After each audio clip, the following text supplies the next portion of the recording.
खुद पर ध्यान दो, लोगों पर नहीं। स्वागत है आपका आपके अपने अकेला अनमोल साथी चैनल पर। दोस्तों, एक बार की बात है, एक लड़का था। उसका नाम राहुल था, जो नगर में रहता था। वह अपने जीवन से बहुत ही निराश था। उसकी निराशा का कारण यह था कि वह अब तक अपने जीवन में कुछ नहीं कर रहा था। उसके माता पिता उसे ताने मारते थे कि तुम्हारे सभी मित्र कुछ न कुछ कर रहे हैं, लेकिन तुम अभी भी घर पर बैठे हो। दोस्तों के बीच भी अक्सर उसका मजाक उड़ाया जाता था। वह कहीं जाता तो लोग उसे पूछते कि तुम क्या कर रहे हो। उसे यह बताने में भी शर्म आ रही थी कि वह कुछ नहीं कर रहा था। धीरे धीरे उसने रिश्तेदारों से मिलना जुलना कम कर दिया और लोगों से मिलना भी बंद कर दिया। वह ज्यादातर समय घर पर ही रहता है। वह अकेला रोता है और भगवान को कोसता है और अपनी किस्मत को दोष देता है। अब उसे अपना जीवन बोझ लगने लगा था। कभी कभी वह सोचता कि कब वह कुछ करने के योग्य बनेगा, और फिर वह सोचता कि जिंदा रहने के अच्छा मर जाना है। एक दिन वह अपने नगर की एक गली से गुजर रहा था। तभी उसने देखा कि एक उपदेशक दुख और परेशानियों पर उपदेश दे रहा है। वह भी उसी भीड़ में सबसे पीछे बैठ गया और गुरु के प्रवचन सुनने लगा। उपदेशक कह रहा था, दुख एक शिक्षक की तरह है जो हमें जीवन की सच्चाई दिखाता है और हमें जीने का सही तरीका सिखाता है। आप चाहे तो जिंदगी जीना भी सीख सकते हैं। गुरुजी उपदेश दे रहे थे कि तुम चाहो तो कुछ भी हासिल कर सकते हो, और अगर चाहो तो एक कोने में बैठकर रो सकते हो। इन सभी बातों को राहुल ध्यान से सुन रहा था, लेकिन शिक्षक की यह बातें उसे पसंद नहीं आई। उसने खड़े होकर कहा कि कुछ भी सिखाने से दुख दूर नहीं होता, इसमें केवल दर्द होता है। दुख की पीड़ा अनंत है। ऐसा लगता है कि इसके बाद कुछ होने वाला नहीं है। इससे कुछ भी फर्क नहीं पड़ता है। इसके सामने तो मौत भी छोटी लगती है। उपदेशक ने कहा, फिर तुम्हारा दुख क्या है? राहुल ने उसके सामने अपनी सारी व्यथा सुनाई और पूछा, मेरा दुख का कोई उपाय है आपके पास? यह सुनकर शिक्षक मुस्कुराए और बोले, आप उस दिन मेरे पास आओ जब आपके जीवन में वास्तविक दर्द हो। मैं आपकी समस्या का समाधान अवश्य करूंगा। यह कहकर गुरु वहां से चले गए। राहुल ने सोचा, कहीं मेरा दुख नकली तो नहीं है? क्या मैं जिस दर्द से गुजर रहा हूँ वह नकली है? मेरा दुख कोई नहीं समझ सकता। जब माँ बाप ही नहीं समझते तो गुरु क्या समझेगा? उनके दुखों से व्यतीत होकर राहुल ने एक फैसला किया कि अब वह कुछ करेगा। राहुल ने एक छोटा व्यवसाय शुरू किया, पर उसे सफलता नहीं मिल रही थी। लेकिन उसके घर वाले पूछते हैं कि क्या वह कुछ कोशिश कर रहा है। वह अपने व्यवसाय में लगा रहा और धीरे धीरे सफलता मिलने लगी। फिर उसने गति पकड़ी और केवल 3 साल के अंदर वह एक बड़ा व्यापारी बन गया। अब राहुल के आसपास ऐसे कई लोग थे जो उसकी परवाह करते थे, जो उससे प्यार करते थे। अब उसके परिवार के सदस्य भी उसकी तारीफ करते नहीं थक रहे थे। दिन ब दिन उसके मित्रों की संख्या बढ़ती जा रही थी। अब वह अपनी जिंदगी से बहुत खुश था।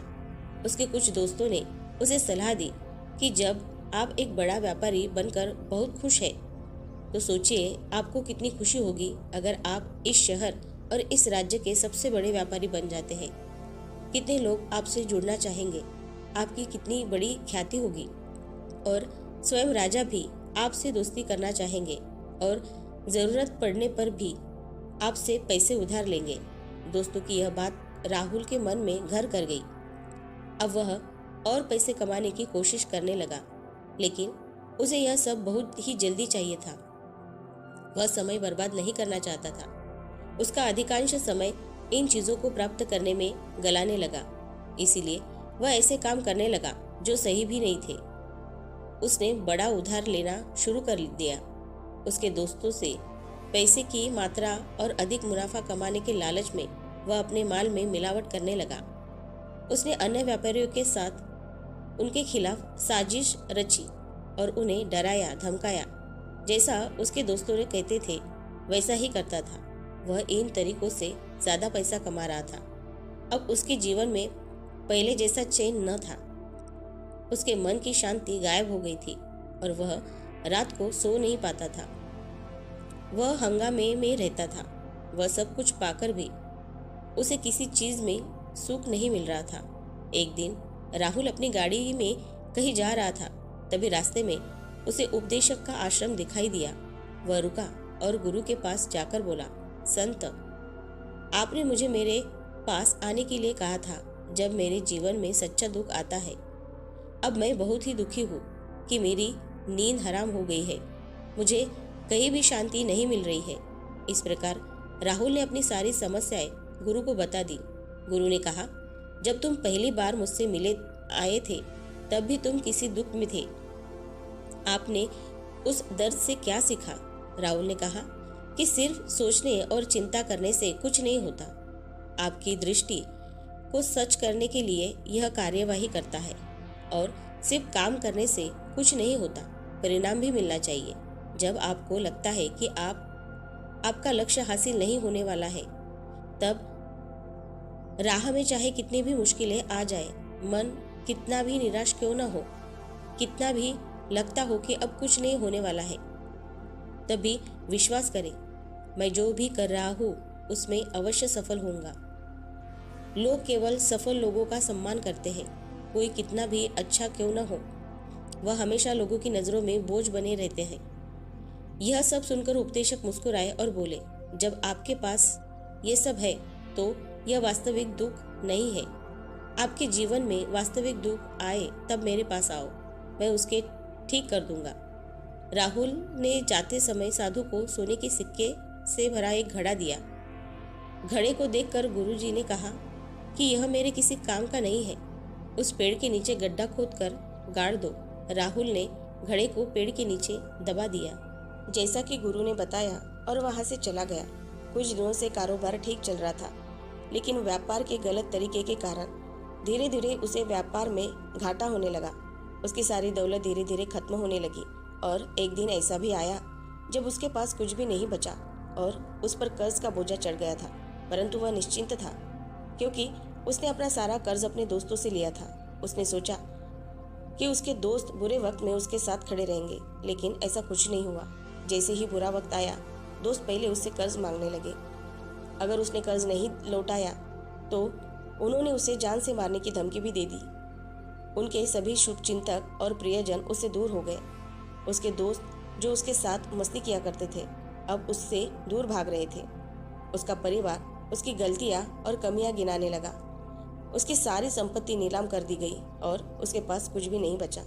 जब उसे अपने पिता से मदद मांगी, पिता ने कहा कि मेरे पास थोड़ी सी संपत्ति है, मैं तुम्हारी माँ को क्या कहूँगा अगर मैं तुम्हें ये दे दूँ तो? यह संपत्ति हमारा अंतिम उपाय है। राहुल के मन में गहरा दुख छा गया।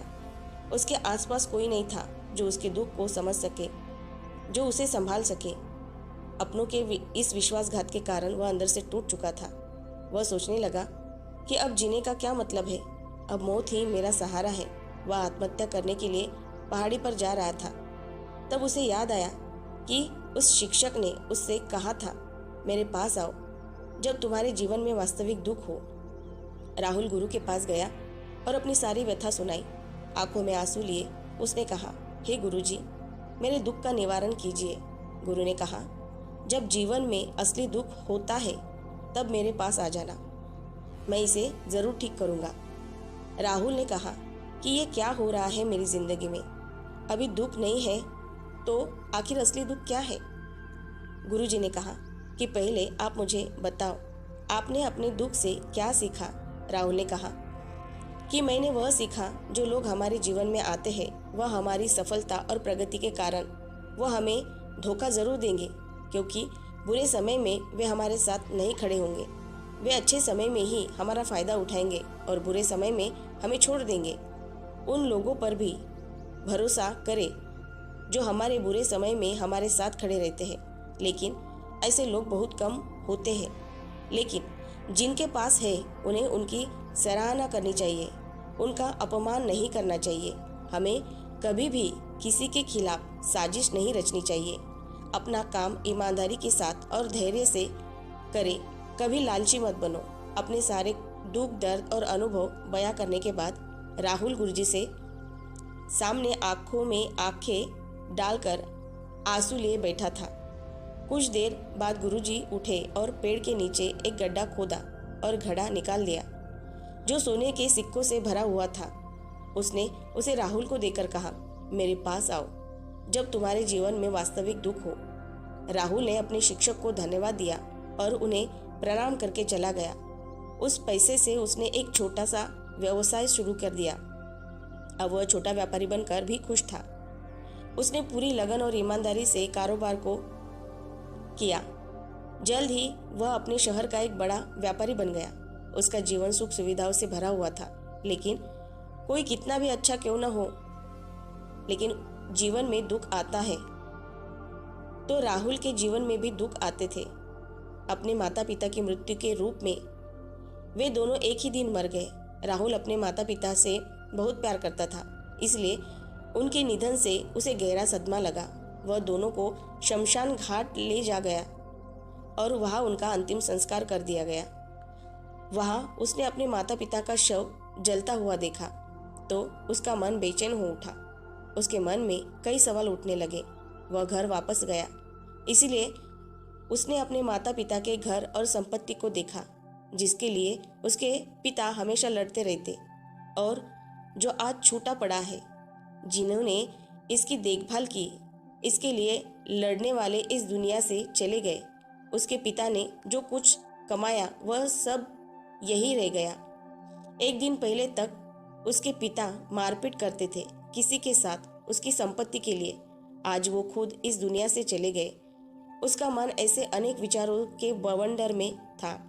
वह अंदर से अकेला और डरा हुआ महसूस कर रहा था। वह खाली महसूस कर रहा था। उसे लगा कि कुछ है, वह समझ नहीं सका। इसीलिए वह गुरु के पास गया। उसे देखकर गुरुजी ने कहा, क्या जीवन में कोई दुख है? राहुल ने कहा, वैसे तो जीवन में कोई दुख नहीं है, सब कुछ अच्छा चल रहा है, लेकिन आज मेरे माता पिता का देहांत हो गया है। मैं इस घटना से बेहद दुखी और परेशान हूँ। गुरुजी ने कहा, इसमें दुखी होने की क्या बात है? एक दिन सबके अपनों को मरना ही है। कोई न कभी जिया है और न कभी रहेगा। एक दिन तुम्हें भी मरना है। शायद तुम कल ही मर जाओगे या तुम आज भी मर सकते हो। राहुल ने कहा, क्या कह रहे हो गुरुजी? मैं भी मर जाऊंगा, लेकिन मैं अभी जवान हूँ। गुरु ने कहा कि सब जी रहे हैं इस भ्रम में कि मृत्यु केवल दूसरों को आती है, बड़ों के पास आती है, लेकिन जवान और बूढ़े मर जाते हैं, बच्चे मर जाते हैं। मौत का उम्र से कोई लेना देना नहीं है, यह सभी को प्रभावित करता है। गुरुजी की ये बातें राहुल के मन में घर कर गई और वह चुपचाप चला गया। लेकिन उसका मन अभी भी बेचैन था। वह खाली महसूस कर रहा था। वह सारा दिन अपने बारे में ही सोचता रहा कि वह कौन है, वह इस दुनिया में क्यों आया है। क्या जीवन का लक्ष्य केवल चीज़ों को खाना और मरना ही है? ऐसे कई सवाल उसके दिमाग में लगातार उठ रहे थे, लेकिन उसे अपने किसी भी सवाल का जवाब नहीं मिल रहा था और उसका दुख दिन ब दिन बढ़ता ही जा रहा था।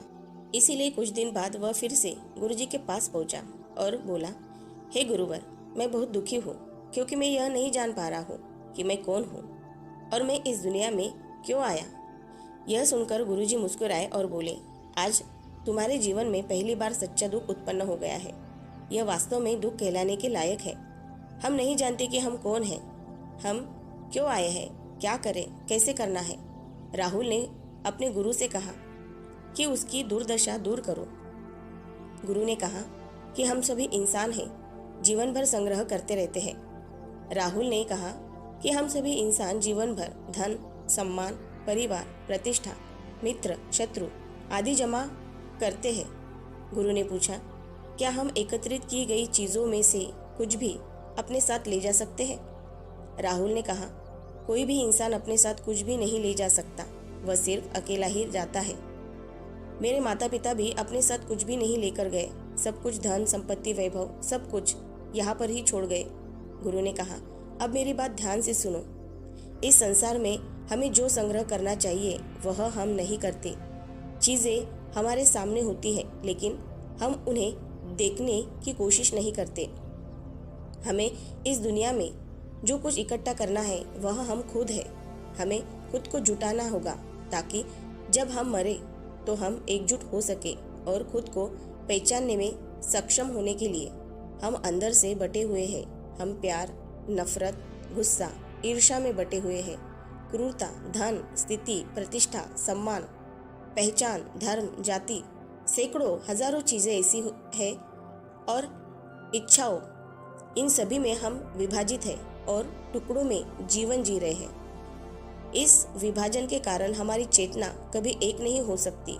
हमारी चेतना शक्ति बिखरी हुई है, इसीलिए हमारे पास इतना समय नहीं है, इतनी ऊर्जा नहीं कि हम मुड़ सकते हैं और अपने भीतर देख सकते हैं। वास्तव में धन, सम्मान और सुविधाओं का अभाव, लोग इसे दुख समझते हैं और जीवन भर के लिए जो दुख कहकर रोते रहते हैं और समाधान खोजने का प्रयास करते हैं, उन्हें अपना समाधान कभी नहीं मिलेगा, क्योंकि जिसे लोग दुख कहते हैं वह वास्तविक दुख नहीं है।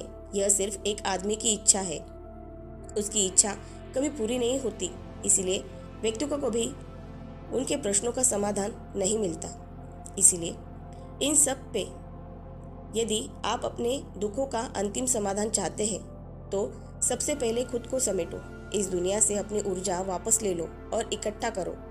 अपने आप ध्यान केंद्रित करो, स्वयं पर ध्यान दो। अपनी मृत्यु से पहले अपने आप को जानने की कोशिश करो, बिखरो मत। राहुल ने कहा, तो गुरुजी, क्या हम इस संसार को छोड़ दें? हमारी सभी इच्छाओं को मार देना चाहिए? किसी से प्रेम नहीं करना चाहिए, धन संग्रह नहीं करना चाहिए, सम्मान भी, आशा छोड़ देनी चाहिए? गुरु ने कहा कि भावनाओं और इच्छाओं ऐसे बिखरे हुए मनुष्य में से निकल आओ जैसे कोई पत्थर पहाड़ से गिरे जिस पर पर्वत का कोई वश नहीं है सिवाय देखने के। परेशान होना और कुछ खोना, वैसे ही बिखरे हुए मनुष्य की इच्छाएं बेकाबू और दर्दनाक है। उसका अनियंत्रित मन इच्छा करता रहता है और कल्पना करता रहता है और यह दुख देता है। लेकिन जब एक व्यक्ति अपने मन को एकत्र करता है तो वह जो कुछ भी करता है वह उसे नियंत्रित होता है। फिर उसकी इच्छा से इच्छाएं भी उत्पन्न होती है। राहुल ने कहा कि आपने मेरी असली दुख का समाधान कर दिया। आपका बहुत बहुत धन्यवाद। अब मैं खुद को समेटने, खुद को तराशने की कोशिश करूंगा। गुरुजी ने कहा कि मानव शरीर में बहुत ऊर्जा है और शक्ति है, लेकिन यह फालतू के कामों में बटा हुआ है, बेकार की बातों में लगा हुआ है। यह एक बहुत ही शक्तिशाली मशीन की तरह है, एक बच्चे के हाथ में रखा जा रहा है और वह बिना सोचे समझे अपनी शक्ति बर्बाद कर रहा है और बिना किसी नियंत्रण के। इसीलिए इस शक्ति पर ध्यान दे, अपनी चेतना को इकट्ठा करे। राहुल को अपने प्रश्नों का उत्तर मिल गया। उसने अपने गुरु का शुक्रिया अदा किया और चुपचाप चला गया।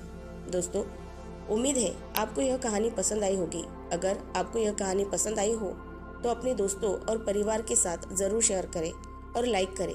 साथ ही हमारे अकेला अनमोल साथी चैनल को सब्सक्राइब ज़रूर से कर लें और ऐसे ही मोटिवेटेड वीडियो को देखने के लिए हमारे साथ जुड़े रहें और अपना ख्याल रखें। मिलते हैं नेक्स्ट वीडियो में। धन्यवाद।